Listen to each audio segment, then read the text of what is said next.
Если вы хотите проконсультироваться по вопросам иммиграции, пишите нашим админам в Telegram-канал. А тема нашего сегодняшнего эфира звучит так. Иммиграция в США для талантливых людей.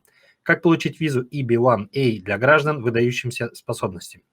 Все рады представить Андрея. Андрей – миграционный адвокат из города Майами, Флорида. Профессионал по иммиграционным бизнес-визам со стажем работы 2 года с иммигрантами из России и стран СНГ. Основатель нон-профит организации Immigration US Pro для помощи иммигрантам во Флориде. Он и его команда профессионалов помогают с оформлением виз EB1, EB2, EB-NIW, EB3 и O1. Правильно? Все верно, Андрей? Да, корректно. Да. Здравствуйте, Андрей. Поздоровайтесь с нашими зрителями. Да, всем добрый день. Очень рад здесь находиться. С радостью хочу с вами поделиться сегодняшней информацией касательно виз, который озвучил Павел. Поэтому, да, буду рад ответить на ваши дополнительные вопросы после эфира. Пожалуйста, обращайтесь, спрашивайте. Отлично, Андрей. Давайте тогда мы сегодня в основную тему, наверное, посвятим визе конкретно EB1, да, поподробнее о ней поговорим. Да. Что такое миграционная виза на основе трудоустройства EB1 и кто может рассчитывать на ее получение и вообще какие существуют виды? Хорошо, да, смотрите, касательно визы EB1. EB1 считается иммиграционной визой первой категории, то есть это наиболее приоритетная виза в США. Она предназначена в первую очередь для людей с наличием экстраординарных способностей в области бизнеса, арта, спорта, науки, то есть по этим направлениям идет. По сути, любой человек, который обладает какими определенными, скажем так, навыками, да, именно в этих сферах, он может претендовать на данную визу. Для того, чтобы попадать на эту визу, не требуется работодатель и не требуется, соответственно, job offer. То есть один из главных плюсов данной визы – вы подаете петицию сами за себя, и вам не нужно надеяться на работодателя в США. Это, в принципе, первый такой момент. Второй момент – существует 10 критериев, и вам нужно соответствовать только лишь 3 из них, чтобы вы могли подать на эту визу. Давайте тогда про визу EB1A для граждан с выдающимися способностями. В каких сферах необходимо обладать конкретно экстраординарными способностями, чтобы рассчитывать на ее получение? Да, конечно. Как я озвучил ранее, собственно, касательно визы этой EB1, виза EB1A это одно из, как сказать, таких подразделений для визы EB1. Она как раз-таки относится к людям с экстраординарными способностями в этих областях, о которых мы только что проговорили. То есть, например, для того, чтобы соответствовать данной визе, допустим, как пример можем рассмотреть спорт. Бенефициар, он может подать сам на себя эту визу, если, например, он обладает какими-то наградами в области спорта, допустим. Если этот бенефициар, он участвовал в каких-то соревнованиях национального либо международного уровня, рассматриваются и те. То есть не обязательно быть каким-то там сверхъестественным спортсменом и выиграть Олимпиаду. Нет, этого не требуется. То есть нужно доказать... Не обязательно быть именно гением и вундеркиндом, да? То есть достаточно просто... Это основной, да. То есть достаточно иметь определенные достижения в этой области. То есть, например, скажем так, если вы когда-то там бегали в школе, например, да, бегом занимались, конечно, такое учиться не может. Но при этом, если вы представляли, допустим, даже свой небольшой какой-то город в вашей стране, вы участвовали в состязаниях, заняли там призовые места, 1, 2, 3, по сути, не имеет значения, то вы уже являетесь потенциальным кандидатом на эту визу, поскольку вы уже соответствуете одному из критериев. Андрей, перебью, чтобы опять же было понятно, на своем примере. Если, например, я там был в школе кандидатом в мастера спорта по плаванию, да, именно, да, и выступал на там всероссийских каких-то соревнованиях. То есть я мог, да, на поступление на студенческую визу подать именно на EB1A. Вы можете все так же, да, подать, но опять же, смотрите, если действительно это были какие-то национальные выступления, вы выступали, то есть это были состязания организованы, допустим, там, да, государством, я так понимаю, верно? Да, то есть, соответственно, да, вы принимали участие, там, представляли свой город. Это может быть рассмотрено, но здесь есть один нюанс. Сколько времени прошло с того самого момента, как вы были мастером спорта, когда вы выступали? Нет, я понял, я имею в виду, уточняю вот для тех, кто сейчас вот в таком возрасте, например, вот в школе или в университете, вот у них сейчас есть такой, скажем, спортивный разряд, да, близкий там к мастеру спорта. То есть я про них имею в виду, то есть не спустя там 15 лет, там, грубо говоря, а вот на время здесь и сейчас, если они подтверждают вот свою квалификацию, да, то есть они спокойно могут подавать на визу данной категории. Все корректно, да, то есть если они соответствуют 3 из 10 критериев, мы их чуть дальше обсудим, то они уже даже сейчас, пускай там они школьники, да, те же самые, несовершеннолетние, если они имеют право подать на эту визу. То есть, Андрей, вот скажите, это правда, что вот у визы конкретной категории, да, EB1A, то есть малая вероятность, минимальная практически вероятность отказа? Ну, давайте скажем так, на самом деле, она не то чтобы минимальная, просто в чем главное вообще отличие вот этой визы? Как правило, на эту визу подают люди, профессионалы, у которых действительно есть какой-то уже серьезный бэкграунд. Ну, то есть человек с бухты-барахты, он не будет подаваться на такой тип визы, поскольку если у него нету там никаких достижений в прошлом, да, то есть он ничем особо не занимался, там, ну, выдумать это нереально, хотя бы по одной простой причине, что требуется доказательства, соответственно, да, там, вашего, того же прошлого, что вы там занимали какие-то призовые места и так далее. Вот, поэтому, как правило, на эту визу подаются люди, которые уже относительно имеют представление, как бы, во-первых, что это такое, и они ее рассматривают в первую очередь. Потому что, имея реально достижения, которые можно доказать, особенно если это достижения интересны для, скажем так, правительства США, это считается каким-то такой national importance, так называемый, да, национальная важность. То есть, например, спорт относится к этой категории. Американское законодательство, вообще американская система, вот иммиграционная, они одобряют огромное количество атлетов из стран России и СНГ. Потому что спорт – это один из ключевых моментов, то есть США, они представляют себя по всему миру всегда на Олимпиадах и так далее, они заинтересованы в том, чтобы выращивать новых спортсменов. Соответственно, если это молодые индивидуумы, их как бы привлекают как спортсменов, если это тренера, соответственно, они точно так же добро пожаловать для них всегда, чтобы они могли заниматься, соответственно, образованием уже детей, ну и готовить будущих чемпионов. Андрей, вот скажите, есть ли какие-то требования конкретно к знанию языку вот при такой подаче визы EB1A? То есть может ли человек без знания языка получить, например, визу? Такую? Да, абсолютно. Нету здесь требований касательно языка в целом. Вообще, одна из главных вещей касательно Соединенных Штатов – нету официального государственного языка. То есть, по сути, я, например, живу во Флориде, тут большая часть информации представлена на испанском языке. Куда не зайдешь, оно, как правило, все на испанском языке. Поэтому требований касательно вот именно получения самой визы, да, получения одобрения на грин-карту, такого не будет. Нужно знать английский язык только лишь тогда, когда идет интервью на получение гражданства. Вот, то есть там специально идет интервью, проходят они общение, как бы, соответственно, с офицером, и там какие-то определенные вопросы будут задаваться, ну, естественно, будут разговаривать на английском. Но и то, я хочу вам сказать, там минимальные требования, на самом деле, к языку. Что касательно визы, нет, такого нет. Андрей, вот смотрите, вы до этого упомянули, что для получения визы категории EB1A, да, необходимо соответствовать не менее 3 категориям из 10. А вот можете перечислить именно эти вот 10 пунктов? Или да, они для каждого направления какие-то, ну, свои?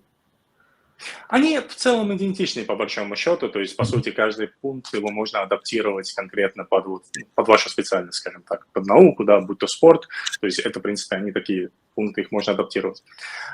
Смотрите, да, давайте перечислим тогда.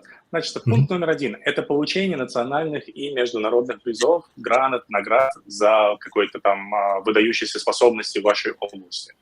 То есть, как я говорил ранее, да, например, что это может быть. То есть, если это спорт, соответственно, вы там выступали на соревнованиях, победили где-то.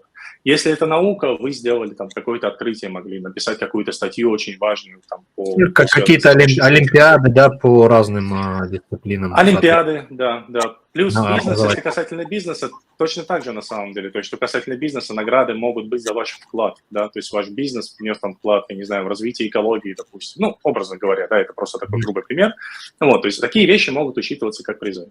Плюс касательно бизнеса, грамоты от государства, благодарности, они точно так же рассматриваются как сами вот эти награды и призы. Это первый пункт.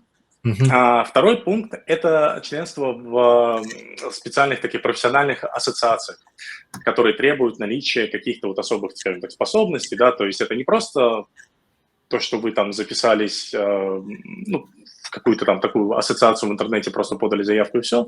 Нет, например, что касательно науки, да, у них есть огромное количество ассоциаций, и, соответственно, члены научной деятельности, они входят в определенные ассоциации, верно? Точно так же происходит со спортсменами, в принципе, и с бизнесами. То есть есть, скажем так, рейтинговые ассоциации. Если вы принадлежите к ним, то есть вы с ними как-то взаимодействуете, посещаете их мероприятия, форумы, возможно, выступаете там, то, соответственно, вот этот пункт, он тоже на вас распространяется. Касательно третьего пункта, это публикации в профессиональных изданиях, ну, как бы и других источниках медиа. То есть это может быть публикации в каких-то журналах, либо это просто может быть порталы в интернете. Ну, поскольку сейчас как бы журналы в таком печатном варианте, они уже не особо кому интересны, мало кто читает. Ну, то есть как бы рассматриваются именно серьезные медиаресурсы. То есть, например, в Штатах, да, это, ну, как бы крупный, я не знаю, там, CNN, какой-нибудь Forbes, да, то есть такого плана, например, медиа. Все гранды медийные, да, в общем. Да. То есть, соответственно, если про вас есть... Ну да, опять мы говорим про Америку. Если мы говорим, как бы, соответственно, человек, например, подает из России, да, понятное дело, что, вероятнее всего, в Штатах его никогда нигде не печатали, то есть, ну, логично. Но подходят вполне местные издания. То есть, опять же, в России есть определенные рейтинговые издания. Как вообще определить, в принципе, рейтинг, да? Есть специальный ресурс, на котором миграционная служба проверяет портал по посещаемости. То есть можно просто вбить URL-ссылку, да, и посмотреть, как бы, какое количество посещений людей просматривается вот на таком портале. Если там хотя бы в день есть несколько тысяч, там 5-10, все, это уже зачитывается портал как с высоким рейтингом. Поэтому в России таких ресурсов предостаточно, я не знаю, там новости Mail.ru, да, там Яндекс и прочее, это все учитывается. То есть, соответственно, как бы это такой аналог, скажем так, американский. Вот, это касательно, это касательно как раз что вот этих изданий, публикаций. Там следующий момент может быть выступление в качестве судьи там, на мероприятиях, либо же, например, судейство может быть связанное, допустим, вот бизнес, если пример привести, да, наиболее сложно, наверное. А судейство может быть в плане бизнеса, если у вас стартап-акселератор, где вы помогаете, скажем так, другим стартапам продвигаться. Вы проводите, по сути, оценочную деятельность среди вот этих бизнесов, например, есть там 10 стартапов, и вы как бы там, ну, какую-то определенную оценку проводите касательно вот них и определяете, то есть, какие наиболее являются актуальными, какие менее актуальными, у кого там больше шансов, соответственно, на раскрутку, там финансовые показатели, ну, то есть там достаточно большой набор такой идет критериев. То есть это может расцениваться, например, как вот это самое судейство. Что касательно там спорта, если мы говорим, да, ну там все просто. Будьте судьей где-нибудь на мероприятии, да, на каком-нибудь. Касательно науки, тоже, в принципе, судейство рассматривается, но это больше рассматриваться будет при оценке научных работ. То есть это тоже, в принципе, можно будет учесть как судейство. Вот, это что касательно вот этого пункта.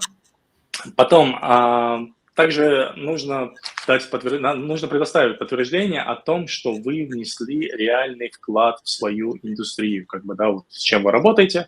Но это пункт такой, он достаточно размытый, то есть в том плане, что, например, достаточный вклад.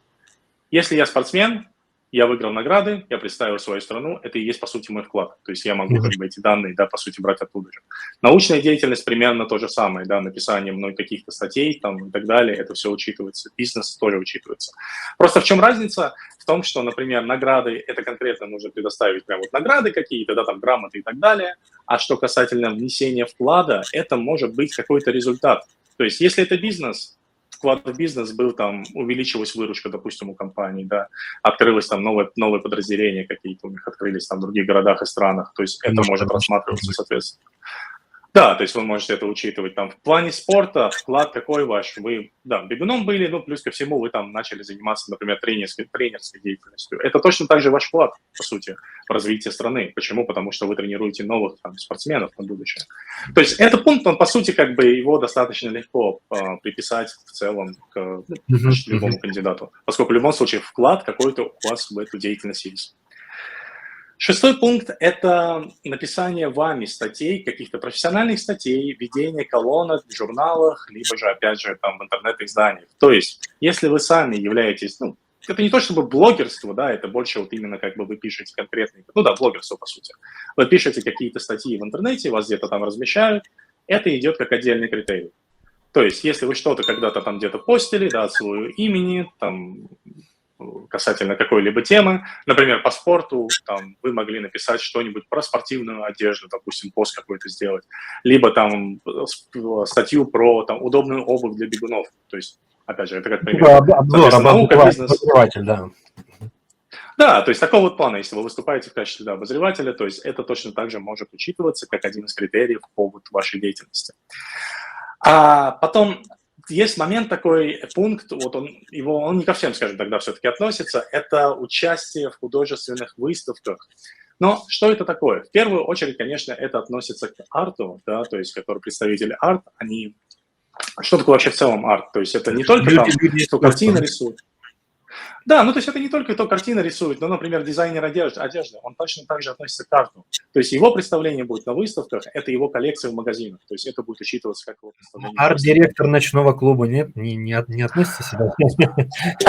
Ну, я как бы арт-директор, если у него действительно какой-то такой ночной клуб, он сделал какой-то уникальный, развил, то в принципе это может учитываться. Ну, то есть в зависимости, что он там делал. Да, просто у них есть приставка слова арт, поэтому я так на всякий случай спрашиваю. Нет, просто арт немножко другое значение имеет. Арт именно это не как должность, это как именно направление, скажем так, да.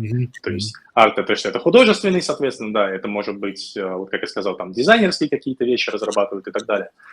Вот, но точно так же, например, что касательно, допустим, участия в выставках, как бизнесмену это доказать? Если, допустим, бизнесмен там запустил свою рекламу где-нибудь в Нью-Йорке, в том же самом, да, то есть там повсюду щиты огромные стоят, рекламные и так далее, то есть его где-то показывают, это точно так же можно указывать как участие в выставках на самом деле. То есть, по сути, вы как бы, ну, скажем так, показали свой товар, либо услугу, неважно, что у вас там было, какую-то рекламу на всеобщее обозрение, на каких-то таких крупных площадках. Вот, то есть это точно так же можно рассматривать. А следующий момент – это занимание вами высокой должности в организации.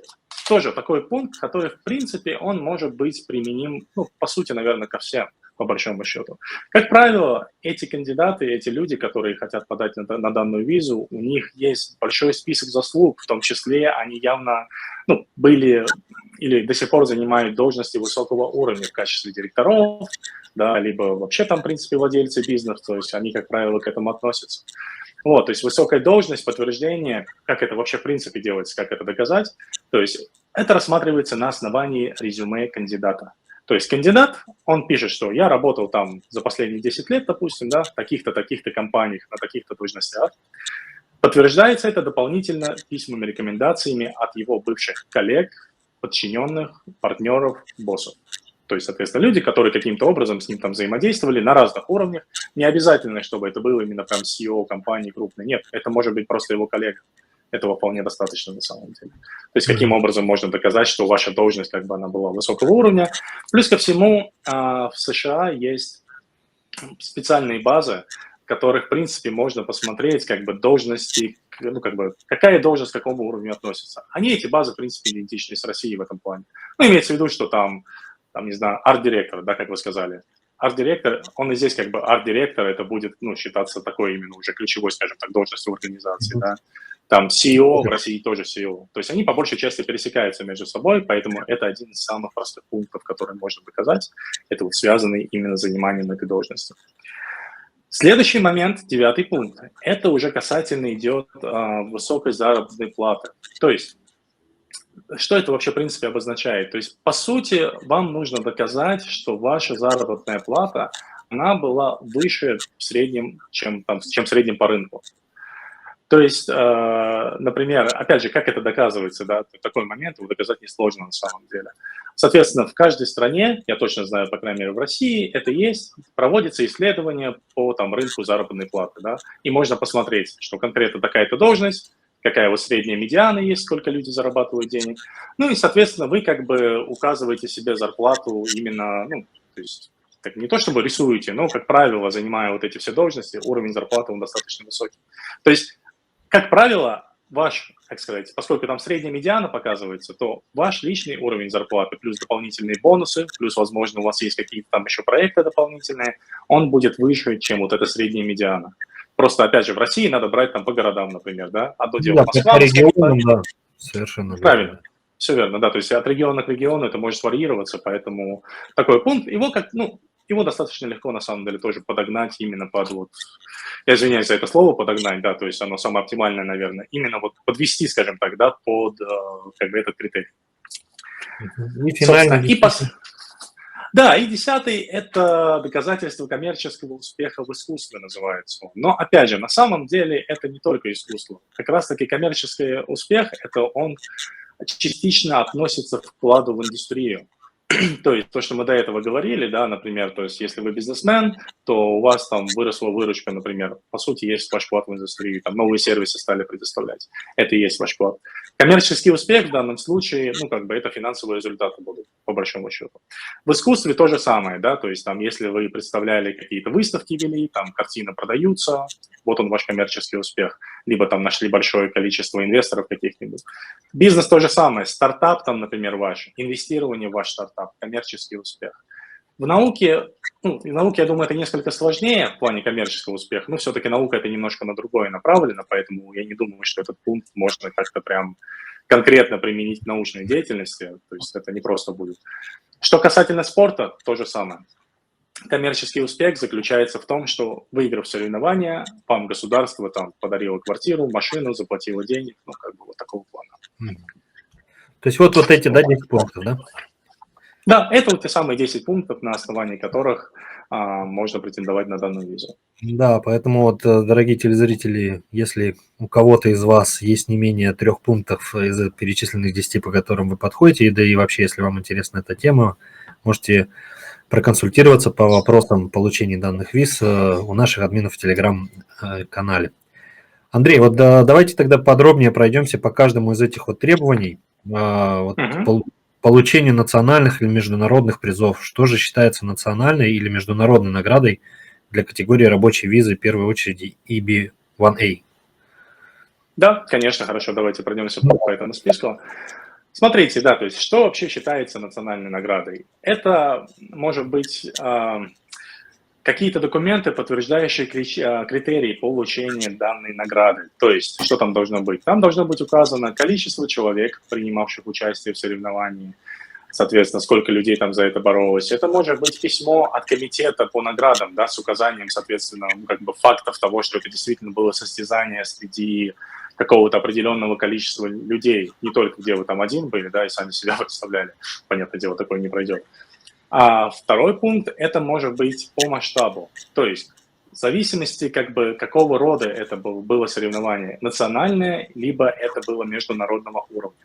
То есть, как в самом начале я про это вкратце сказал, да, то есть если вы там в школе просто занимались спортом, да, и именно внутри школы выиграли какие-то награды, там, не знаю, между классами, это, конечно, такое не учитывается.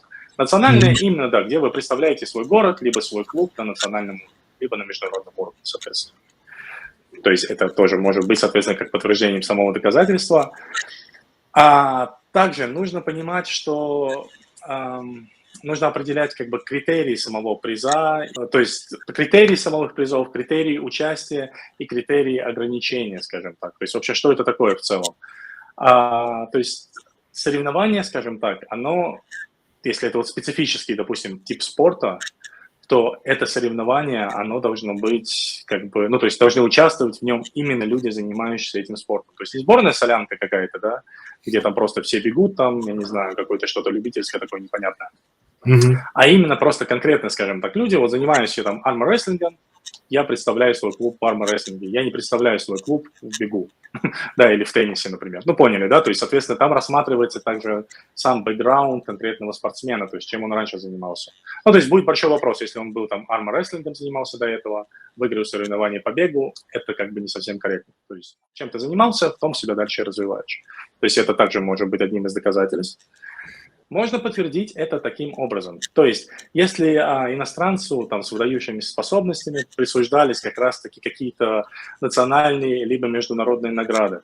То есть это, в принципе, как вот, по сути, ну, сам основной пункт, да, рассматривается касательно наград. То есть если, как сказать, оценивается ценность наград. То есть если он там получил золотой кубок за участие в каком-то там соревновании, конечно, это считается как, ну, очень такой высокий уровень, да. Точно так же материальность оценивается, то есть это может быть, он там выиграл первое место, не было кубка, был красивый сертификат, но при этом он получил там денежный приз, допустим, да, или подарили ему там что-то, квартиру, машину, ну, что-то реально ценное, то есть какие-то вещи.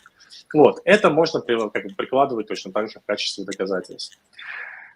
Точно так же есть так называемые возрастные категории, ну, то есть участвуя в каких-то соревнованиях, есть, скажем так, юношеские, есть взрослые, да, то есть в зависимости от возраста самого кандидата, да, на эту визу, соответственно, в каких соревнованиях он принимал участие. Ну, то есть это, как сказать, дополнительно указывается. То есть, например, если спортсмен выиграл соревнование, там, опять же, скажем так, по бегу среди пенсионеров, ну, это не будет учитываться, потому что явно здесь было что-то не так, да, есть определенная возрастная категория, особенно это касательно, знаете, там, борцов, например, да, то есть у них там вес, возраст, это все крайне важно, на самом деле. Ну, то есть я понимаю, да, это звучит отчасти глупо, наверное, но это правда.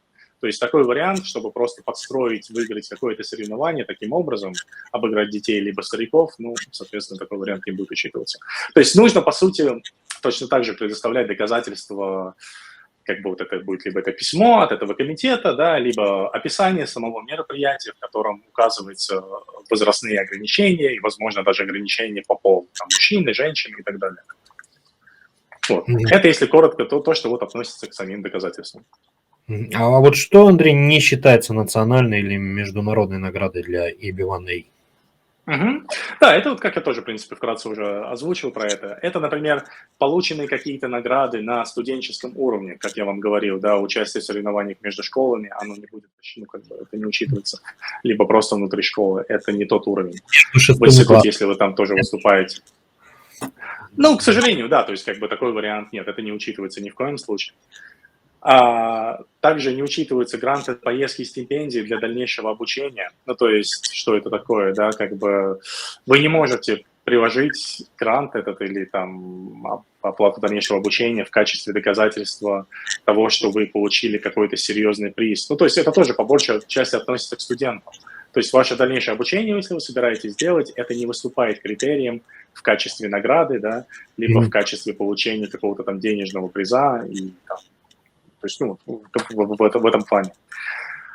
Какие-либо ваши успехи, которые вы получили в процессе, ну, как бы обучения, они имеют гораздо меньшее значение, нежели чем те успехи, которые вы уже получили, скажем так, в процессе, когда вы занимаетесь деятельностью. То есть, что это значит?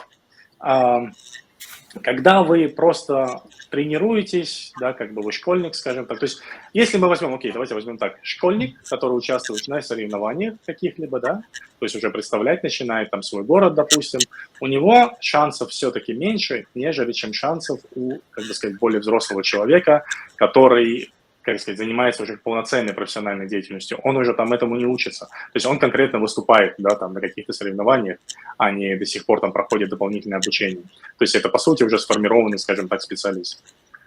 Вот, то есть как бы это вот что касательно них, это тоже есть такая градация, то есть шансов все-таки одобрения больше будет у более взрослого, более профессионального атлета, нежели чем у обычного.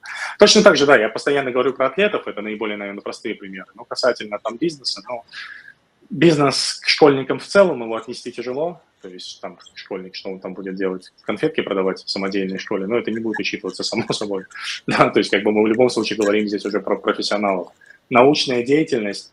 Школьник чисто гипотетически может участвовать, да, потому что ведь школьники, они участвуют в каких-то между таких национальных, да, там, как кворумах, я не знаю, как назвать, то есть иногда... Олимпиады, ивенты, да, какие-то.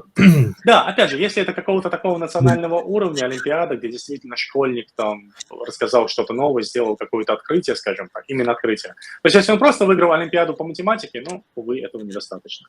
Но если это была какая-то там научная конференция, на которой школьник смог действительно раскрыть какую-то тему, в этом случае, да, он может как бы претендовать вот именно проходить по науке. Ну, Андрей, еще у вас есть что добавить, да, по этому пункту? Ну, там несколько пунктов еще есть, но они такие, да, я прям очень коротко про них скажу, на самом деле. То есть, Да, то есть желательно смотрите, чтобы ваши призы были, которые вот места вы занимали, первое место. Второе, третье место, ну, формально не учитывается, но на самом деле как бы все равно это можно использовать как достижение. Почему? Потому что, ну, в целом это призовые места. Ну, само собой, приоритетным считается первое место, которое вы заняли среди там какого-то соревнования. Также недостаточно, если вы просто были номинированы на награду, да, то есть наличие номинации не дает вам никаких бонусов. Вот. Ну, в принципе, все, это основные такие моменты касательно того, что не может быть доказательством. Андрей, да, расскажите тогда, вот какую документацию нужно предоставить в USCIS в качестве доказательства для получения национальной или вот международной награды EB1A? Угу. Да, смотрите, я вам сейчас озвучу такой перечень, скажем так. Не обязательно, чтобы у вас это было все.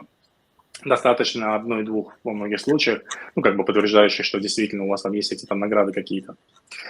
Это может быть копия там самого приза, либо сертификата, то, что действительно он у вас есть. Фотография с какого-то мероприятия, например, да, в котором, если это спорт был, вы с кубком стоите. Если это было там вас правительство награждало за какую-то деятельность научную, ну, соответственно, тоже, да, вам какой-то грант дают, то есть есть фотографии, какие-то материалы. А потом публичное объявление о присуждении наград. Ну, опять же, это что такое может быть? Публичное объявление – это просто если где-то по новостям такая вот прошла информация, да, где-то напечатали про это, либо, может быть, какой-то короткий ролик сняли. То есть это вот, по сути, будет подтверждением. Дальше критерии, которые используются для призов и наград, ну, это вот то, что ранее тоже говорил, это, по сути, могут быть письма от комитета, в котором указаны были критерии получения, да, что там, какой тип спорта был. А значимость самих призов, да, то же самое. Ну, то есть документация подтверждающая. То есть действительно, если там выиграли вы, там, образно говоря, миллион рублей, как бы это, ну, имеет действительно высокую значимость, это достаточно большая сумма. То есть, опять же, документы, подтверждающие, что вам там дали там вот этот 1 000 000 рублей, допустим.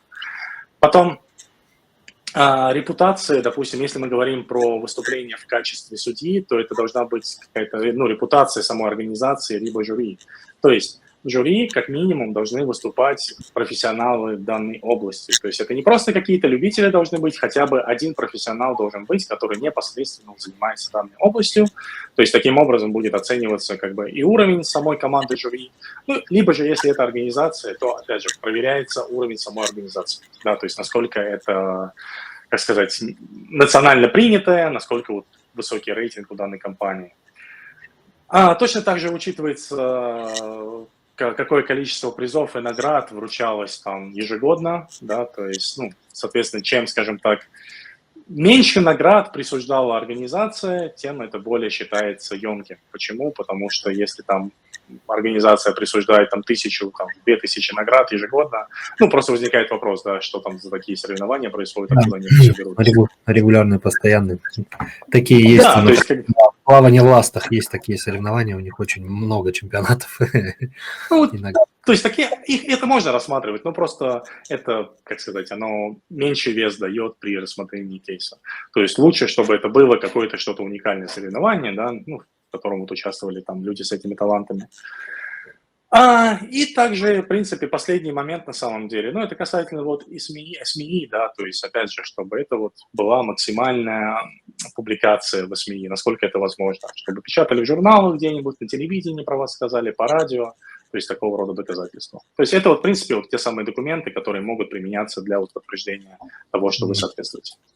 Так, Андрей, вы сказали, что вот один из пунктов – это членство в профессиональных ассоциациях. Вот что считается членством в соответствующей ассоциации для категории рабочей визы в первой очереди EB1A, и что не относится к нему? То есть вот что относится и что не относится? Я вас понял. Смотрите, да, что касательно того, что относится к данной категории. То есть рассматривается уровень репутации самой организации, в которой подается запрос на членство. То есть у этой организации должен быть, как я говорил, высокий рейтинг и избирательные стандарты к членам своим. То есть не каждый человек может вступить в данную организацию. То есть этот человек, он должен действительно иметь основания, какие-то достижения, на основании которых его принимают в эту группу. Второй момент, это также, ну, по сути, в принципе, я уже его озвучил, да, то есть это касательно тоже должно быть именно организация, которая, да, вот требует именно вот этих выдающихся способностей. Третий момент, это как бы членство должно быть, опять же, основано на вот именно достижениях, которые получил человек. То есть не на его финансовом благосостоянии, да, не на каких-то там таких вещах, не на личных знакомствах, нет, а вот именно все-таки, что он привнес. То есть, в принципе, все эти пункты, они как бы, ну, они к одному относятся, да.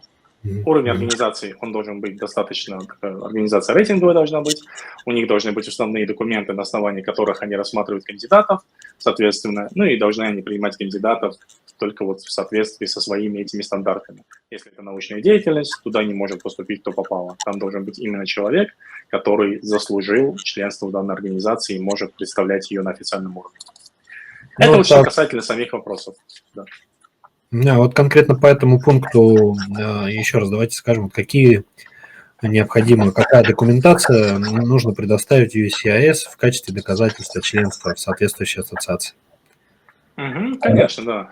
Для того, чтобы доказать как бы, то, что вы состоите как бы членов какой-либо из организаций, то есть первое, у вас должен быть подтверждение какое-то, да, это может быть контракт, это может быть там, письмо какое-то благодарственное, пригласительное от самой организации, в котором говорится, что вы являетесь членом этой организации.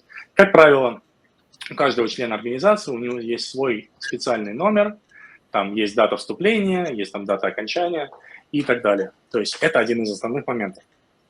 Вот, то есть также, что там должно быть, должны рассматриваться вот эти заявки на то, чтобы как бы быть именно членом организации, профессионалами в данной области. То есть какие там документы могут быть, да, то есть это, соответственно, ну, как бы человек, состоящий в организации и приглашающий другого, скажем так, человека, да, в эту организацию, он должен сам иметь достаточное количество полномочий и знаний. Как он это доказывает, это его все предыдущие, ну, так сказать, его предыдущий бэкграунд в плане научной деятельности, да, если он там когда-то выступал, либо это в плане бизнеса и так далее. То есть, по сути, человек должен иметь уже свой бэкграунд, чтобы оценивать других. То есть это вот, в принципе, основные моменты. Ну, давайте тогда пойдем дальше по пунктам, да. У нас их еще 7, получается, даже 8. Вот, так коротенько по ним пройдемся. Вот третий пункт вы называли, это публикации в профессиональных изданиях или иных источниках медиа. То есть материалы должны относиться к вашей работе в области, для которой требуется классификация EB1A. Какие требования к материалам? Что можно отнести к ним? Просто в двух словах сначала скажу, да, то есть еще раз. Первое, это то, что материал, он должен быть опубликован в каком-то профессиональном и крупном отраслевом издании, да, вот именно на национальном уровне, либо на международном уровне. И второй момент, это обязательно должна быть статья про бенефициара. То есть, ну, как минимум, его там имя должно присутствовать. То есть статья может быть общего характера, но там есть несколько абзацев, скажем так, да, где конкретно говорится про этого бенефициара. То есть этого достаточно вполне. Вот. Что касательно самих документов подтверждающих, ну, как правило, это делается, можно сделать распечатку с официального сайта, например, если это интернет-ресурс, требуется сделать распечатку с этого сайта, и там обязательно просто должны быть определенные данные указаны. Во-первых, ссылка на сам ресурс, во-вторых, кто автор был этого поста, и третье, это дата, когда была, ну, как бы опубликована эта статья. То есть это первый момент. Если это журнал какой-то, тогда, соответственно, копия журнала прилагается. По сути, те же самые там требования, да, то есть должен быть указан автор и, соответственно, дата публикации, когда это было сделано. То есть, в принципе, это, по сути, ну, это вот, наверное, основные моменты, да, что касательно именно публикации, то есть они перечислены были. А в данном пункте, вот по данному пункту, тут какая документация непосредственно нужна вот в предоставлении USCIS? Ну, вот как я, в принципе, только что проговорил, то есть именно про документацию, то есть, да, это копии, распечатки с сайтов, либо копии журналов, в которых печатался сам, как бы, кандидат. Если же были вот эти ресурсы на русском языке, то обязательно к ним также прикладывается заверенный перевод на английский язык.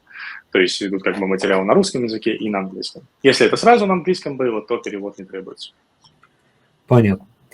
Андрей, 4 пункт. Выступление в качестве судьи, вот как вы говорили. Расскажите о нем поподробнее. Да, конечно. Ну, смотрите, то есть если вы как бы хотите доказать данный пункт, что вы выступали в качестве судьи, то есть как вообще, в принципе, это происходит? Вас должны пригласить на какое-либо мероприятие. Если это спорт, да, соответственно, то там, понятное дело, у них есть сформированная команда жюри, которая оценивает какие-то спортивные достижения.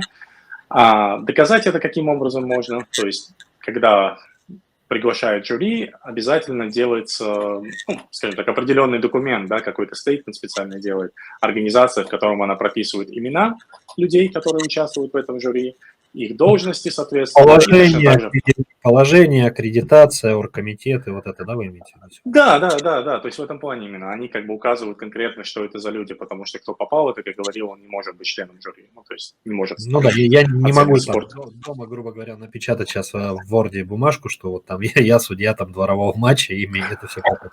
Ну, вы можете это написать, но просто когда иммиграционная служба будет проводить свою проверку, да, они интернетом умеют, к сожалению, пользоваться, я думаю, там как бы разговор будет короткий. Поэтому не стоит, как бы, да, врать про это на самом деле не стоит. Вот, собственно, то есть, по сути, нужно доказать, что бенефициар, он действительно участвовал в оценке этой работы. Как это сделать, как я уже озвучил, да, это должен быть какой-то формальный документ от ассоциации, которая приглашала вот этих вот людей участвовать в качестве жюри. Документация также, это, ну, то есть это что может быть? Приглашение, да, то есть это может быть даже не обязательно официальное приглашение в качестве, как вот письмо, допустим, отправляют. Это может быть email, этого вполне достаточно. По электронной почте точно так же рассматриваются эти приглашения. И, соответственно, то, что это считается, ну, как сказать, субъективной категорией, да. Что такое субъективная категория в данном случае? То есть оценку проводят люди, которые знают свою деятельность. Да, то есть, ну, как бы, как я уже говорил, то есть кто попало там быть не может, то есть именно участвуют люди, понимающие данную сферу и способные провести реальную там оценку чужих результатов. Так, идем дальше, да? Следующий пункт – вклад в индустрию. Какого рода вклад нужно внести, чтобы рассчитывать на визу EB-1A? Да, смотрите, то есть что касательно вклада. Вам нужно, по сути, доказать, что у вас есть какие-то оригинальные научные статьи, либо там академические, художественные, спортивные, либо связанные с бизнесом вклады. То есть вообще, что это все может быть, да? То есть, ну, касательно научных, как я уже говорил ранее, это статьи там писали про вот какую-то научную деятельность, доказательство это будет, там, художественные участие в каких-то арт-выставках, либо там, если дизайнеры одежды, там, мебели и так далее, то есть что у вас там где-то продают, например, да, ваши коллекции представлены, соответственно.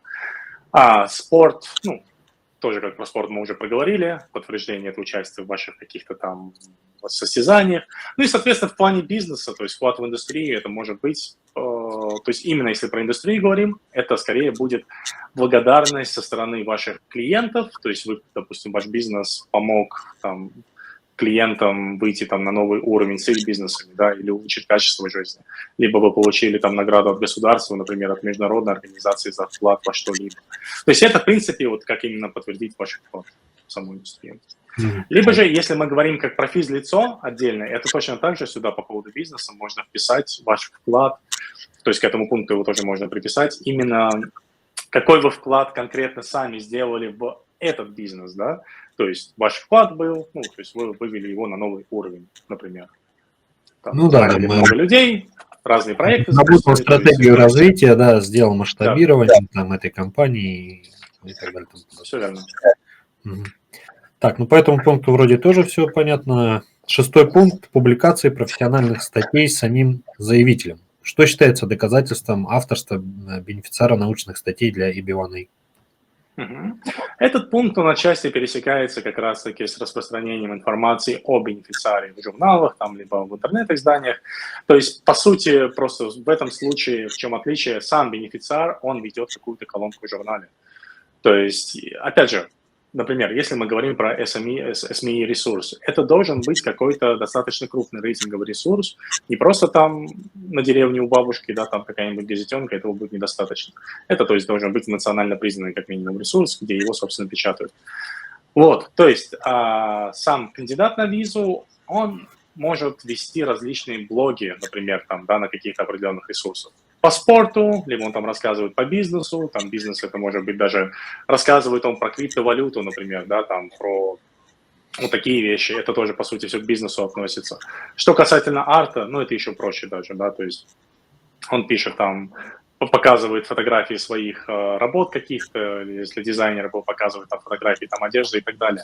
То есть, по сути, это доказательство, каким образом предоставляется, это нужно также сделать распечатки с ресурсов SME, которых видно, что ваше имя указано в качестве автора, соответственно, точно так же там указана дата, когда была статья размещена, ну и опять же перевод на английский язык, если это было на русском.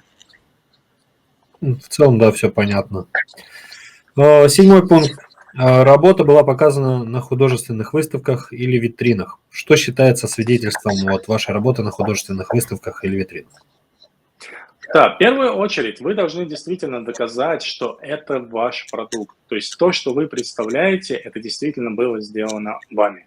То есть, опять же, каким образом, да, это можно доказать, если там, ну, арт, давайте разберем, наверное, наиболее простой пример здесь. Арт, вы нарисовали картину, ну, понятное дело, что каким-то образом вы там регистрируете, где-то вы фиксируете то, что эта картина принадлежит вам, вы свою продаете. То есть, если вы продаете картину своего там хорошего друга, ну, как бы, понятное дело, это уже доказательством не будет. То есть, должно быть ваше имя, проще говоря. Установить, то есть, ну, надо определить, где именно будет выставляться данная ваша работа. Это может быть как виртуально, это может быть как физическое нахождение вашей работы там где-нибудь на экспозиции, да, либо же вы виртуально можете также представлять какую-то свою определенную работу. Что такое виртуально? По сути, это может быть либо онлайн, а-ля вебинар какой-нибудь, либо же онлайн там записывается, ну, там, видеоматериалы, да, размещаются как бы эти видеоматериалы где-то на сайте, где рассказывается, соответственно, про то, что вот вы там владелец такого-то продукта, его придумали, там, нарисовали, я не знаю, и вот смотрите, там, по сути, куда вы можете прийти его купить, либо заказать онлайн и так далее. То есть это вот именно, каким образом это доказать можно будет. Так, по этому пункту тоже понятно все. Идем дальше. 8 пункт. Занимание важной должности в организации с заслуженной репутацией. Про какую должность идет речь в каких организациях и вот какие критерии существуют к этому конкретно пункту и какие доказательства необходимо предоставить по этому пункту? Да, касательно данного критерия, вы должны занимать как минимум руководящую должность в организации. Это может быть менеджер, это может быть директор по какому-нибудь развитию, либо вы можете быть владельцем этой компании. То есть, если его владелец директор, например? Да, абсолютно нормально, это тоже так же подходит. А вот сейчас очень популярная история, и, ну, там у нас там ИП или самозанятых, это тоже подходит под эти категории или нет? Ну, опять же, смотрите, то есть эта организация, ИП подойдет, вполне подойдет, но надо доказать, что эта организация, она действительно, ну, как сказать, является такого достаточно высокого уровня. То есть не то, что вы вчера зарегистрировали это ИП, и вот сегодня вы уже там, да, подаетесь на эту визу, представляете, что, смотрите, вот я там открыл свою компанию, вот вы тут, типа, начали чем-то заниматься. Нет, такой вариант не пройдет. Просто эта организация, опять же, доказательства будут ее рейтинга в том, что потребуются письма рекомендаций, допустим, либо контракты с вашими партнерами, письма рекомендаций от партнеров, подчиненных и других. Если это клиенты, могут быть отзывы? И клиенты, да. Это один из тоже очень важных моментов. Точно так же клиенты вам могут написать эти отзывы. Скажу, да, еще такой момент, про него мы, ну, до этого мы про это еще не говорили. На визу EB1A желательно иметь от 10 до 15 писем рекомендаций от разных людей. Это должны быть, как я говорил, подчиненные, там, коллеги и так далее. Ну, лучше, чтобы это было от разных абсолютно людей. Ну, вот, и как бы это самый оптимальный вариант. То есть, да, нужны как бы в первую очередь будет подтверждение. Также, что, как это еще определить? Вы как бы помимо того, что вы занимаете ведущую роль, да, вы точно так же можете подтвердить, что вы исполняли какие-то ключевые обязанности в этой организации. Но опять же, здесь в данном случае что может быть? Там подписание контрактов, допустим, с вашей стороны, да, это может быть ключевым. Либо же, если вы там занимали должность, я не знаю, главный юрисконсул, да, примерно похожая история, то есть в любом случае тут как доказать, что ваша позиция ключевая, ну, вы вели, по сути, все юридические аспекты в компании, да, защищали ее там, возможно, где-то на каких-то там судах, я не знаю, готовили контракты и так далее. Ну, то есть этот момент его доказать несложно, поскольку любой руководитель, он занимает какую-то ведущую роль именно по своему направлению, то есть он ведет конкретный какой-то блок. Вот, собственно, что не считается здесь, как бы, это если, опять же, ваша роль не была ведущей, да, ну, то есть имеется в виду это что-то меньше уровня менеджера, это не подходит, к сожалению, по этому пункту, то есть, ну, даже если вы там, каким бы вы специалистом потрясающим не были, это не будет относиться к ведущей роли, то есть у вас должна быть именно руководящая. И, опять же, если организация, вот как я сказал, там ИП, который вчера зарегистрировали, у них там нету ни клиентов, ни партнеров, никакого там предыстории, вообще ничего нету, такая организация, скорее всего, рассматриваться не будет. Ну, то есть должна быть история, должен быть бэкграунд, должны быть отзывы и рекомендательные письма, если так Да, коротко. потому что в некоторых случаях иммиграционная служба также может попросить налоговые выписки с организации. То есть, например, если я говорю, что я работаю там в какой-то компании, образно говоря, да, я рассказываю, что эта компания крупная, там, рейтинговая и так далее, вот я там что-то не сделал, они могут попросить налоговые выписки за предыдущие года, чтобы действительно посмотреть, во-первых, ну, как бы компания что-то зарабатывает или нет, ну, если им недостаточно писем рекомендаций. Бывает такое, что они это запрашивают, но это больше связано с тем, если было недостаточное количество писем рекомендаций, либо не от тех людей. То есть самый лучший способ доказать будет, чтобы, как я уже сказал, рекомендации абсолютно от разных людей из разных категорий. Не только от клиентов, но еще и от партнеров, например. Это будет как бы для них более такой reliable, да, нежели чем если у вас там все там 15 рекомендаций будут написаны от ваших клиентов. Ну, понимаете сами. Так, ну по пунктам уже подходим к завершению. Вот 9-й пункт получение высокой зарплаты. То есть какая она должна быть, эта зарплата, чтобы клиент подходил под это требование. И опять же, что считается доказательством того, что кто-то получил высокую зарплату? Мгм. Да, касательно заработной платы, там достаточно все просто. Я в самом начале про это коротко сказал. То есть в каждой стране существуют свои определенные статистики по зарплатам в определенных сегментах, соответственно, по должностям. То есть смотрится средняя заработная плата именно по вашему сегменту, и ваша личная, как бы реальная зарплата, она должна быть выше, нежели чем вот по вот этому среднему сегменту. Это основное доказательство. То есть какие документы могут быть? Соответственно, вот эти вот распечатки самих, да, ресурсов, то есть ресурсы, которые проводят данные оценки. Это, как правило, все в интернете есть. Там занимаются, как правило, это организации по там, найму сотрудников. Я знаю, что в России там кто есть, HH.ru, да, насколько я помню. Еще Да, да. какие-то там есть. Да, то Или есть такого плана организации, они этим занимаются как раз-таки. То есть их можно использовать как официальный ресурс. То есть, опять же, просто переводится на английский язык и прикладывается, что вот смотрите, средняя зарплата 10 тысяч рублей, а я вот 20 получаю. Как показать, что вы 20 получаете? Опять же, это надо будет, скорее всего, прикладывать ваши либо там налоги, либо пейстабы. Пейстабы, в смысле, это выписки, когда зарплату вы получаете, вам работодатель такой расчетный листок называется, да. Работодатель присылает вам расчетный листок, то есть это, по сути, может быть доказательством того, что у вас зарплата выше, чем как бы средняя по рынку. Ну и, наконец, вот 10-й пункт, да, то есть это доказательство коммерческого успеха в искусстве. Что к ним относится?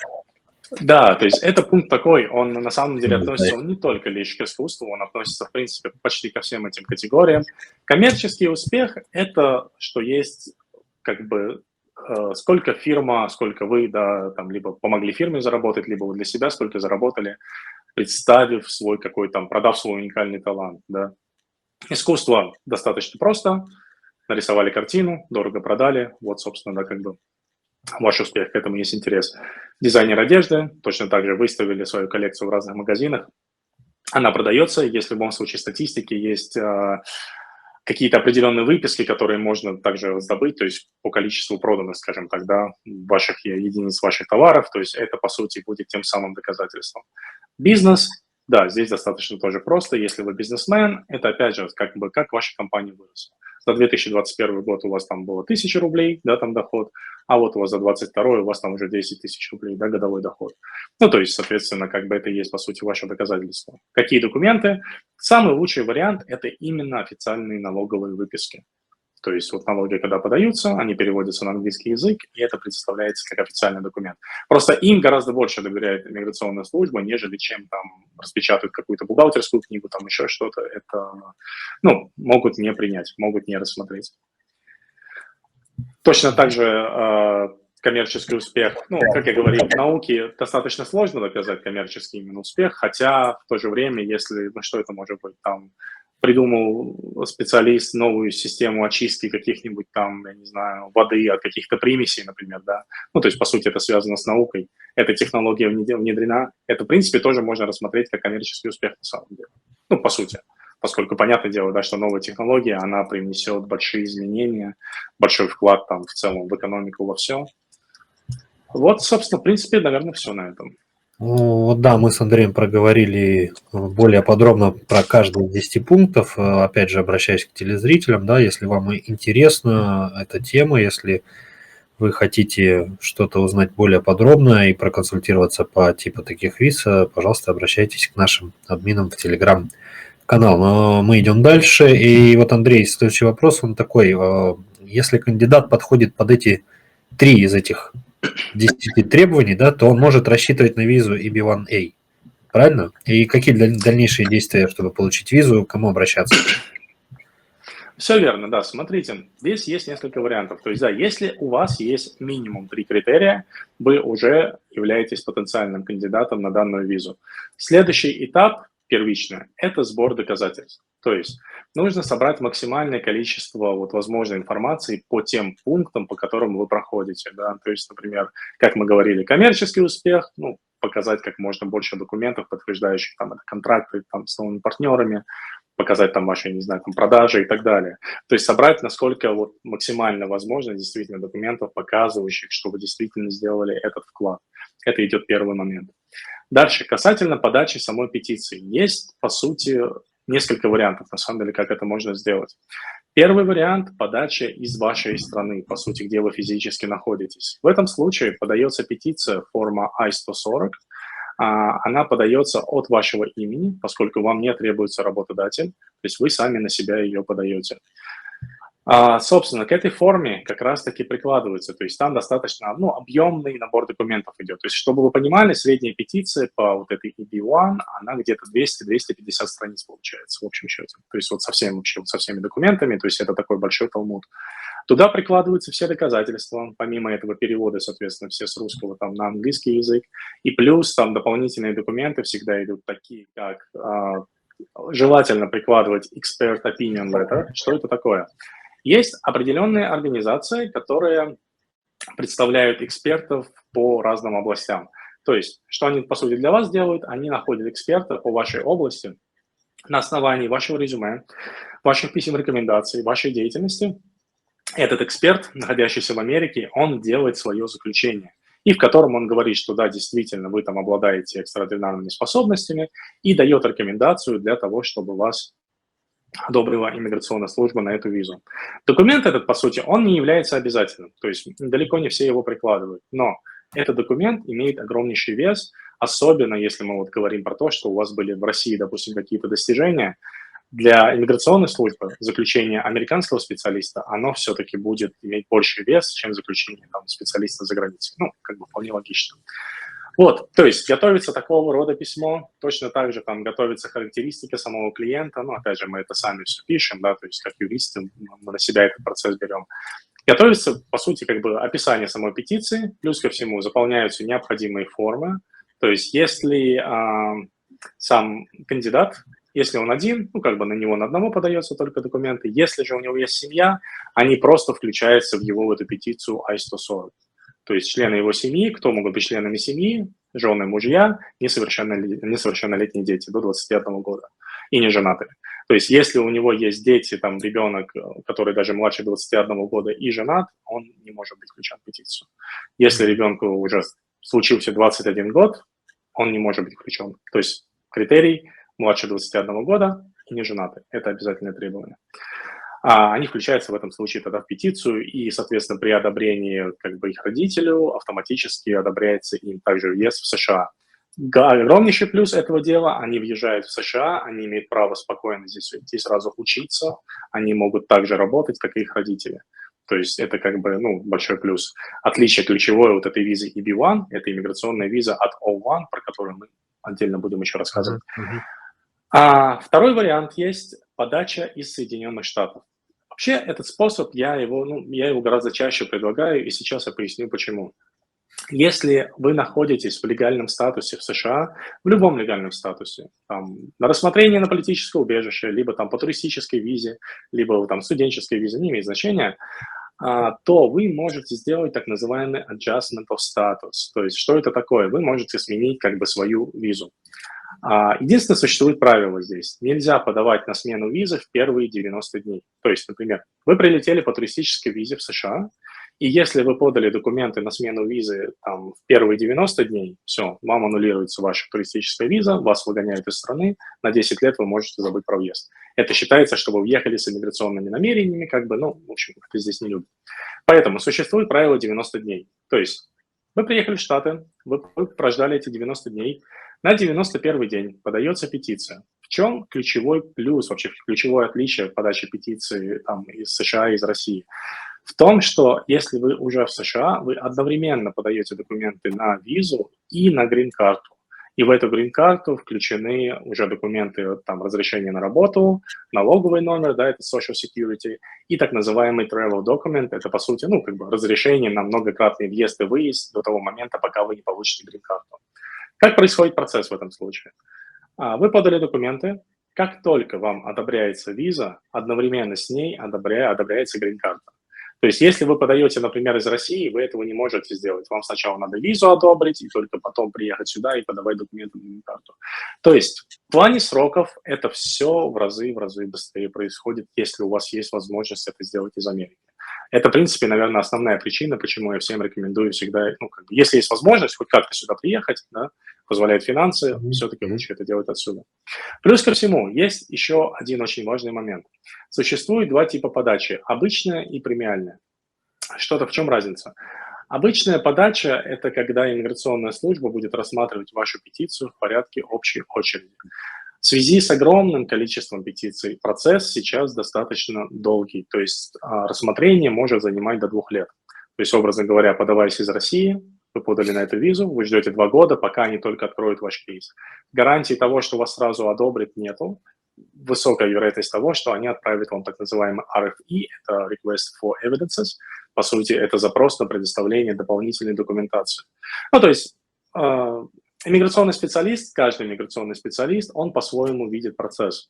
И каждый из них, он по-своему, как сказать, оценивает кандидата. То есть нет у них какого-то там шаблонной оценки, просто где соответственно там, документов приводит вас к получению визы. Нет, все происходит индивидуально. Поэтому очень часто приходят эти RFE-запросы, от них они просят какую-то дополнительную информацию. То есть получается как? Если вы подали по обычной петиции, да, вы прождали 2 года, вы получили RFE, вы на него ответили, и вы ждете еще потом 1,5-2 года, пока они снова вам ответят. А там может быть либо одобрение, либо еще один RFE, либо отказ. Ну, то есть, понимаете, как бы это такое дело, на самом деле. По обычной процедуре из России проходить, конечно, это не очень удобно. И второй возможный вариант – это премиальное рассмотрение. Миграционная служба берет за это дополнительное фи в размере $2500 на кейс, то есть платит только лишь один человек. Это не вся семья, там, например, если 5 человек, а платит только один. Ключевое отличие в данном случае в том, что они рассматривают ваш пакет на визу в течение 15 дней, а не 2 лет. То есть, как правило, происходит так, вы подали документы, в течение 15 дней, я скажу честно, они особо не успевают рассмотреть, но это мало времени с учетом количества людей. Поэтому ровно через 15 дней они присылают запрос на RFE, и, соответственно, потом дается, как правило, пару месяцев на подготовку документов, отправляются уже, соответственно, обновленные документы им, и еще в течение 15 дней они выносят решение. То есть весь процесс там может занять у вас там 3-4 месяца вместо 4 лет. Да. Собственно, кардинальное отличие в этом. Это действительно кардинальное отличие. Андрей, вот вы как раз буквально там несколько минут назад сказали, что вот есть причины отказа, да? Вот, а какие причины отказа могут быть вообще? Отказы могут быть, чаще всего бывает отказ в том, что некачественно собранный кейс.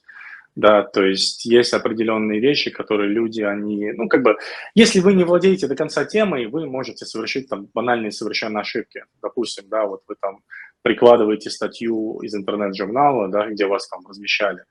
Этого мало. К нему точно так же нужно обязательно прикладывать статистику о посещаемости этого журнала. То есть есть специальные ресурсы американские, на которых это надо проверять. Как правило, если вы как физлицо, вы сами этого, вероятнее всего, вы об этом не знаете. Вы просто распечатаете статью, ее переведете и приложите. Эта статья, она не будет рассматриваться, потому что нет доказательств вообще ее важности. То есть есть очень много таких на самом деле нюансов, которые, сходу сразу понять сложно, их можно понять только лишь в процессе, когда вы разбираетесь со всем этим. То есть причины отказа как раз-таки могут быть, это некачественно составленный кейс. Это основной момент. недостаточно доказательная база. Либо же, если вас уличили скажем так, уличили во лжи во время вашего кейса. То есть, например, вы там заявляете какие-то вещи, что вы там крутой международный специалист, но по факту выясняется, что это не так. Точно так же, да, то есть иммиграционная служба, они не дураки, они все проверяют. Они обязательно посмотрят организации, про которые вы говорили, да, они посмотрят ваших клиентов, про которых вы говорили. То есть какие-то левые прямо вещи, они, ну, скорее всего, они как бы будут отслежены. Есть шанс того, что они это не посмотрят, но... То есть все равно основной причиной, да, является это вот не до конца грамотно собранный кейс. Это самое основное, да? Все верно. Да, это, Ну, это тогда опять же, момент, о котором мы уже да, напомню телезрителям, если у вас с этим какие-то вот проблемы, вы можете спокойно обращаться к нашим админам телеграм-канала, и вот вместе с Андреем обязательно поможем составить вам грамотный кейс. Правильно, Андрей? Все верно. Спасибо большое. Да, пожалуйста, обращайтесь, то есть с радостью отвечу на эти вопросы. То есть есть очень много нюансов, которые надо понимать. То есть незнание нюансов, увы, ну, оно, может быть, и не приведет вас к отказу в кейсе, но как минимум вы потеряете гораздо больше времени, особенно, как я сказал, сроки рассмотрения от 0 до бесконечности идут сейчас, поэтому, дабы не терять время, лучше подготовиться как следует заранее. Так, идем дальше. А вот в случае получения визы EB-1A, как долго может находиться человек на территории США и на какой срок она выдается вообще? Смотрите, если получение происходит за пределами Соединенных Штатов, скажем так, то, соответственно, сначала, после одобрения самой визы, документы передаются в NVC. NVC – это National Visa Center, который, по сути, будет назначать вам следующее интервью уже в консульстве. То есть просто как бы одобрение визы недостаточно. В конечном счете вы также будете еще проходить дополнительное интервью, с консулом.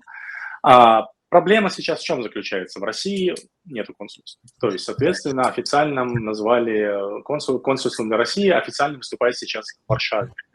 Вот. Но это не значит, что вам именно нужно в Варшаву будет ехать. Можно на самом деле обращаться и в другие страны. Да? То есть, например, сейчас одно из самых быстрых рассмотрений происходит в консульстве в Сан-Паулу, в Бразилии. То есть очень многие на полном серьезе, люди на полном серьезе едут туда, проходя там интервью, и после этого едут в Штаты. Потому что если ждать очередь свою в консульстве там в Варшаве, то же самое, это долгий процесс, он займет где-то до года точно. От полгода до года. Ну да, вот, там просто трафик большой, нагрузка, да, там сейчас. Трафик, не забудьте еще плюс в целом политическая ситуация, то есть, как, допустим, вы не имея там шенгенской визы, вы не можете просто поехать в Польшу. То есть вам надо сначала еще и визу получить в Польшу для того, чтобы поехать туда. Ну, то есть в целом... Да, опять же, проволочки все эти бюрократические и все бумажные, да. Все верно, да. То есть, допустим, это как бы я пояснил этот момент. Все, у вас там National Visa Center, они отправили ваши документы, вы получили приглашение на интервью, вот, там будет указан конкретный день, соответственно, время, когда вы должны будете явиться. Прежде чем вы поедете на это интервью, вам нужно сделать еще несколько вещей. Первое. Обязательно нужно получить справку о несудимости. Насколько сейчас я знаю, данные справки можно легко получать через личный кабинет в портале госуслуги в России. Там можно получить такого рода справку. Она потребуется для вас и для всех членов вашей семьи. За исключением, если это совсем маленькие дети, там, понятное дело, этого не будет. Но, по крайней мере, для совершеннолетних. То есть она должна быть для всех, там, для вас, для супруги, там, не важно. Это первый момент. Второй момент. Нужно пройти обязательно первичное обследование. Специальное, как медкомиссию, которая будет... медкомиссия, результаты которой будут приниматься, соответственно, консулом. Например, в России я знаю, что в Москве есть MOM-центр, как раз-таки это международный, я точно не помню, как они расшифровываются. В общем, по сути, это специальный центр, который занимается как раз-таки проведением медобследований для тех, кто выезжает на ПМЖ жить в США. Они проводят вам это обследование, дают вам конверт с результатами. Вы не знаете, что там в этом конверте. Главное правило – ни в коем случае конверт не должен быть поврежден, открыт, либо еще что-то. Если консул заподозрит, что конверт был открыт, аннулируется виза, вас выгоняют, и забудьте навсегда вообще про это. Потому что этот конверт – конфиденциальная информация, даже вы не знаете, какие у вас есть болезни, которые будет знать сам консул. Но это правило, это обязательное правило. Вот, то есть нужно сделать две вещи перед тем, как, соответственно, проходить интервью с консулом. Справка о несудимости, прохождение медобследования. Следующий момент. Вы приехали на интервью, соответственно, то есть вы общаетесь с консулом, но крайне редкий случай, чтобы вас там не одобрили. Ну, то есть это должно быть что-то из ряда вон выходящее, то есть если ведете себя как-то некорректно, грубо, либо еще что-то, да, там, либо приехали пьяные под наркотиками, еще что-нибудь, ну, понимаете сами, да, то есть тут важный момент, чтобы вести себя адекватно вполне. То есть это может быть, в принципе, такими причинами, по которым вам все так же могут отказать в этой визе. То есть такой шанс есть. Но это, честно скажу, происходит вообще безумно редко, то есть это просто экстраординарное обстоятельство. Консул одобряет вам визу, и вам специальный, дается документ разрешение на въезд в Соединенные Штаты. Вот как раз-таки, как только вы получаете это разрешение на въезд, вы спокойненько, то есть это даже по сути не виза будет, на самом деле это как разрешение именно на въезд. Вы с ним, вы, члены вашей семьи, отправляетесь, соответственно, уже в Соединенные Штаты, город, куда вы выбрали, хотите поехать, и, собственно, уже приехав сюда, подаете документы дальше уже на грин-карту, там с ней идет work authorization, social security и так далее. То есть это вот если подача происходит за пределами Соединенных Штатов. Это вот как скоро тогда, получается, можно получить грин-карту после получения визы? Смотрите, грин-карты, они сейчас достаточно быстро делают, по крайней мере, я могу привести пример по последнему грин-карте там, по семейной иммиграции. Буквально там девушки сделали за 4 месяца грин-карту. То есть здесь, где-то полгода примерно, я думаю, может занять, чтобы сделать грин-карту. Work authorization будет в течение 2-3 месяцев. Travel document плюс-минус, чуть дольше, может быть, по времени, но он также будет сделан там в районе полгода. Если происходит подача из США, там, как я уже говорил, да, там несколько иной процесс. То есть в Америке не надо проходить медобследование вот это сразу, оно не потребуется никуда ехать изначально, не нужна справка о несудимости. То есть, по сути, если вам уже разрешили ехать в Америку, вы здесь, то это подразумевает, что у вас не было судимости, иначе вас бы, в принципе, в страну не пустили. То есть поэтому они это не требуют. И медобследование здесь предоставляется только тогда, когда вас приглашают на интервью именно на иммиграционную карту. Есть форма I-693. Абсолютно в любом маломальском городе в США, в любом штате есть клиники, которые делают вот эти медобследования для иммигрантов. Точно так же дают вам этот конвертик, и вы просто приносите этот конверт на интервью на грин-карту. Андрей, вот скажите, если прилетев по визе MB1A в США, какие привилегии, да? Можно ли по ней работать или имеются ли какие-то, наоборот, требования, например, работать в конкретной какой-то сфере? В этом главный плюс как раз-таки вот этой визы и иммиграционной визы в том, что у вас нет требований конкретно работать на какую-то особенную организацию. Да, то есть вы как приезжаете, у вас уже есть разрешение, по сути, на работу с помощью вот этого, как мы называем, admission, да, который вам делают на границе. И в консульстве тоже, опять же, документы дают разрешающие вам полноценно заниматься уже работой. То есть вам ждать ничего не надо будет, поскольку эта виза, она есть рабочая, на то она и есть рабочая виза. Вот, собственно. То есть вы можете работать на любого работодателя, либо вы можете начать развивать свой бизнес. И один из ключевых моментов, то есть если вам уже визу одобрили, это не значит, что дальше вы должны заниматься именно тем, про что вы говорили в своей визе. То есть, например, вы могли податься визу по бизнесу, допустим, но это не значит, что вы обязаны будете заниматься именно каким-то бизнесом, тем, что вы раньше занимались. То есть после одобрения визы вы можете сменить свою деятельность на любую. Работать на работодателя, открыть свою фирму, заниматься чем, в принципе, захотите. А что Андрей, насчет гражданства? Возможен ли как-то ускоренный процесс для людей с экстраординарными способностями? Как такового ускоренного рассмотрения не будет, то есть в любом случае стандартный срок будет 5 лет. Там как получается? Вам одобряется грин-карта, соответственно, как только вы ее получаете, образно говоря, вы приехали сюда по вот этой визе, примерно через полгода вы можете ожидать грин-карту. Плюс-минус, опять же, мне сложно сказать точные сроки, они очень часто меняются. Возьмем пока полгода, да, на данный момент. Как только вы фактически получили эту грин-карту, на первые 2 года она имеет статус conditional, то есть так называемая временная. Через 2 года она меняется на постоянную, то есть делается еще на 3 года.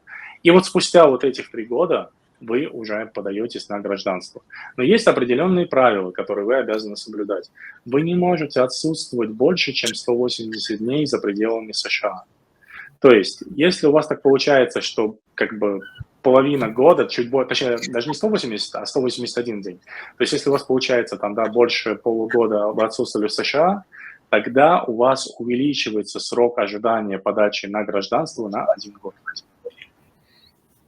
понятно, надеюсь, я вот этот момент объясняю. То есть, да, то есть, по сути, вы должны большую часть времени будете проходить в Америке. Если вы этого не делаете, у вас увеличивается срок возможности подачи на гражданство. Ну и плюс ко всему, как бы, если там на протяжении нескольких лет, допустим, вы там в Штатах, не знаю, провели 3 месяца, 9 месяцев проводите за пределом, есть высокий шанс того, что в один прекрасный момент у вас эту грин-карту просто отберут, ну, скажут, что вы здесь все равно не живете, как бы, да, зачем она вам нужна.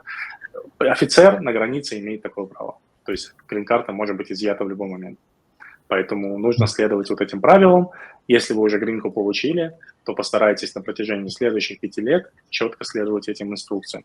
Находитесь не менее полгода на территории США. Лучше больше, но ни в коем случае не меньше. Андрей, ну и вот в завершении сегодняшнего эфира, да, посвященного как раз визе EB1A, давайте перечислим главные плюсы и минусы этой визы вот для граждан с выдающимися способностями. Ну, главный плюс данной визы, во-первых, это иммиграционная виза, это раз. Во-вторых, не требуется наличие работодателя. Это тоже один из ключевых моментов, потому что большинство виз подразумевают обязательно наличие работодателя. А третий момент, есть возможность ускоренного рассмотрения по этой визе. Четвертый момент, есть возможность подачи на эту визу со сменой статуса, находясь уже в США. То есть эти вещи, они действительно как бы, упрощают жизнь намного. Плюс пятый момент, то, что данную визу, то есть как бы, если у вас действительно есть какие-то достижения, эти достижения можно расписать, раскрутить, вывести именно на нужный уровень, скажем так, да. Ну, то есть там, как сказать, если даже иногда клиенту бывает кажется, что он чего-то добился, там, да, какое-то достижение было, он его не оценивает, как бы реально, как он должен оценить. Ему кажется, что это была какая-то ерунда. По факту, на самом деле, любое достижение, его можно вывести на нужный уровень, скажем так, да. Главное, чтобы это достижение не было каким-то фейком, оно настоящее было. А красиво его расписать, но, опять же, это уже работа профессионалов, по сути. Помочь подготовить доказательства, помочь, соответственно, сделать грамотное описание, да, то есть и помочь дать оценку того, насколько важно было это достижение. То есть это основные плюсы. Из минусов, если подача происходит из России по стандартному рассмотрению, очень долгий срок рассмотрения. То есть, как я уже сказал, там это затянется на несколько лет.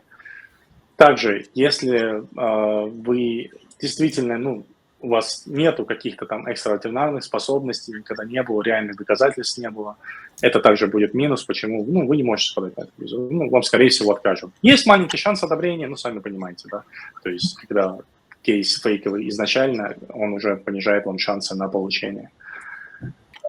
Так, ну что ж, давайте буду заканчивать эфир, да, наш сегодняшний. Уважаемые зрители, сегодня у нас в гостях был Андрей, наш миграционный адвокат из города Майами, Флорида. Также хочу напомнить, что для получения визы в США пишите нашим менеджерам в Telegram, чтобы перейти туда, отсканируйте QR-код в левом верхнем углу экрана. Дорогие друзья, напоминаю вам, что каждое воскресенье в 20:00 по Москве мы проводим прямые эфиры с адвокатом про кейсы. Вы сможете лично задать вопрос адвокату по поводу своих кейсов и доказательств к нему. Трансляция ведется в нашем YouTube-канале и Telegram. Чтобы перейти туда, отсканируйте QR-код в левом верхнем углу экрана. Также на нашем YouTube-канале есть абсолютно все про иммиграцию, способы, все про политическое убежище, как получить визу и многое другое. Подписывайтесь на канал, чтобы быть в курсе последних новостей с бордера. Только у нас есть самая свежая, актуальная и полная информация, которой нет в интернете. Если возникли вопросы или нужна консультация, пишите нашим админам в Telegram-канал. QR-код в левом верхнем углу вашего экрана. Вам нужно просто навести на него камеру вашего телефона, и вы автоматически попадете в наш Telegram-канал. Ну что ж, на сегодня это все. Андрей, большое спасибо вам за столь разъяснительные ответы по как раз-таки визы категории, еще раз, EB1A, да, сегодня мы именно ей были посвящен эфир. Также будем еще разговаривать про EB2 и EB-NYW и EB3 и O1. Правильно, да? Все произнес. Поэтому по всем следующим визам также ждем у нас Андрея в гостях и будем разговаривать уже непосредственно по этим визам. А на сегодня это все. Еще раз, Андрей, спасибо. Уважаемые телезрители, спасибо. Увидимся в следующих эфирах. До свидания. Спасибо большое. Спасибо. До свидания.